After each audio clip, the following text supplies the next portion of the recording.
The forest was full of shadows as a little girl hurried through it one summer evening in June. It was already 8 o'clock, and Sylvie wondered if her grandmother would be angry with her for being so late. Every evening, Sylvie left her grandmother's house at 5:30 to bring their cow home. The old animal spent her days out in the open country, eating sweet grass. It was Sylvie's job to bring her home to be milked. When the cow heard Sylvie's voice calling her, she would hide among the bushes. This evening, it had taken Sylvie longer than usual to find her cow. The child hurried the cow through the dark forest, following a narrow path that led to her grandmother's home. The cow stopped at a small stream to drink. As Sylvie waited, she put her bare feet in the cold, fresh water of the stream. She had never before been alone in the forest as late as this. The air was soft and sweet. Sylvie felt as if she were a part of the gray shadows and silver leaves that moved in the evening breeze. She began thinking how it was only a year ago that she came to her grandmother's farm. Before that, she had lived with her mother and father in a dirty, crowded factory town. One day, Sylvie's grandmother had visited them and had chosen Sylvie from all her brothers and sisters to be the one to help her on her farm in Vermont. The cow finished drinking, and as the 9-year-old child hurried through the forest to the home she loved, she thought again about the noisy town where her parents still lived. Suddenly, the air was cut by a sharp whistle not far away. Sylvie knew it wasn't a friendly bird's whistle. It was the determined whistle of a person. She forgot the cow and hid in some bushes. But she was too late. "Hello, little girl," a young man called out cheerfully. "How far is it to the main road?" Sylvie was trembling as she whispered, 2 miles. She came out of the bushes and looked up into the face of a tall young man carrying a gun. The stranger began walking with Sylvie as she followed her cow through the forest. "I've been hunting for birds," he explained, "but I've lost my way. Do you think I can spend the night at your house?" Sylvie didn't answer. She was glad they were almost home. She could see her grandmother standing near the door of the farmhouse. When they reached her, the stranger put down his gun and explained his problem to Sylvie's smiling grandmother. "Of course you can stay with us," she said. "We don't have much, but you're welcome to share what we have. Now, Sylvie, get a plate for the gentleman." After eating, they all sat outside. The young man explained he was a scientist who collected birds. "Do you put them in a cage?" Sylvie asked. "No," he answered slowly. "I shoot them and stuff them with special chemicals to preserve them. I have over 100 different kinds of birds from all over the United States in my study at home." "Sylvie knows a lot about birds, too," her grandmother said proudly. "She knows the forest so well, the wild animals come and eat bread right out of her hands."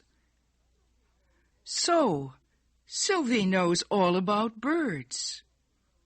Maybe she can help me then, the young man said. I saw a white heron not far from here 2 days ago. I've been looking for it ever since. It's a very rare bird, the little white heron. Have you seen it too?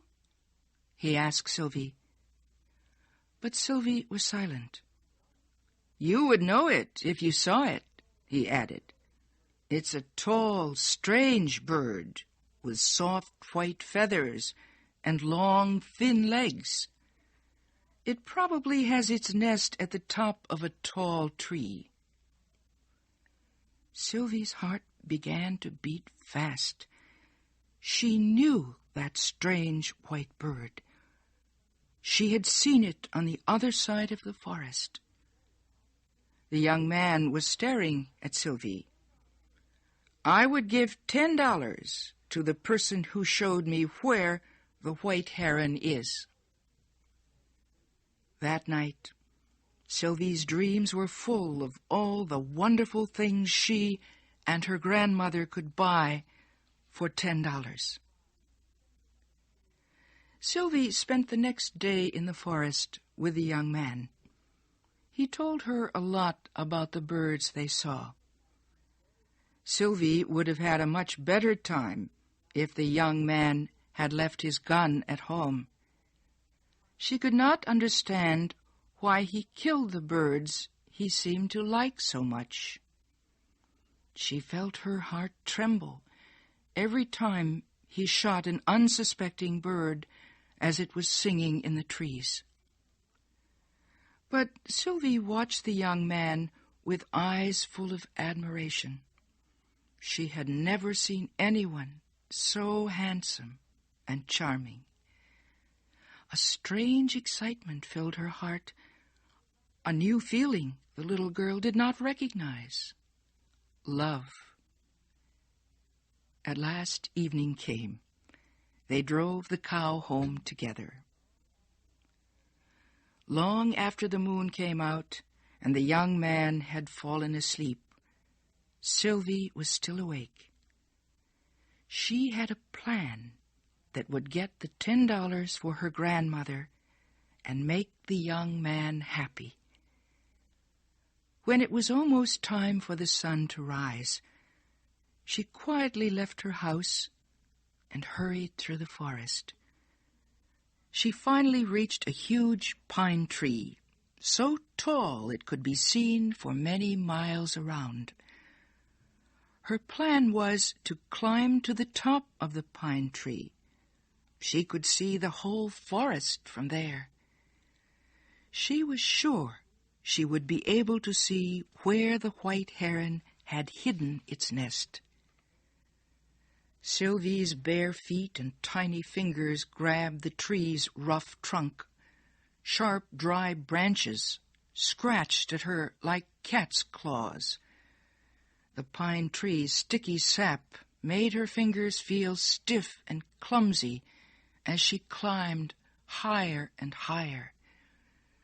The pine tree seemed to grow taller the higher that Sylvie climbed. The sky began to brighten in the east. Sylvie's face was like a pale star when at last she reached the tree's highest branch. The golden sun's rays hit the green forest. 2 hawks flew together in slow-moving circles far below Sylvie. Sylvie felt as if she could go flying among the clouds too. To the west, she could see other farms and forests. Suddenly, Sylvie's dark gray eyes caught a flash of white that grew larger and larger. A bird with broad white wings and a long, slender neck flew past Sylvie and landed on a pine branch below her. The white heron smoothed its feathers and called to its mate, sitting on their nest in a nearby tree. Then it lifted its wings and flew away. Sylvie gave a long sigh. She knew the wild bird's secret now. Slowly, she began her dangerous trip down the ancient pine tree. She did not dare to look down and tried to forget that her fingers hurt and her feet were bleeding. All she wanted to think about was what the stranger would say to her when she told him where to find the heron's nest. As Sylvie climbed slowly down the pine tree, the stranger was waking up back at the farm. He was smiling because he was sure from the way the shy little girl had looked at him that she had seen the white heron. About an hour later, Sylvie appeared. Both her grandmother and the young man stood up as she came into the kitchen. The splendid moment to speak about her secret had come. But Sylvie was silent. Her grandmother was angry with her. Where had she been? The young man's kind eyes looked deeply into Sylvie's own dark gray ones. He could give Sylvie and her grandmother $10. He had promised to do this, and they needed the money. Besides, Sylvie wanted to make him happy. But Sylvie was silent. She remembered how the white heron came flying through the golden air, and how they watched the sun rise together from the top of the world. Sylvie could not speak. She could not tell the heron's secret and give its life away. The young man went away disappointed later that day. Sylvie was sad. She wanted to be his friend. He never returned. But many nights Sylvie heard the sound of his whistle as she came home with her grandmother's cow. Were the birds better friends than their hunter might have been? Who can know?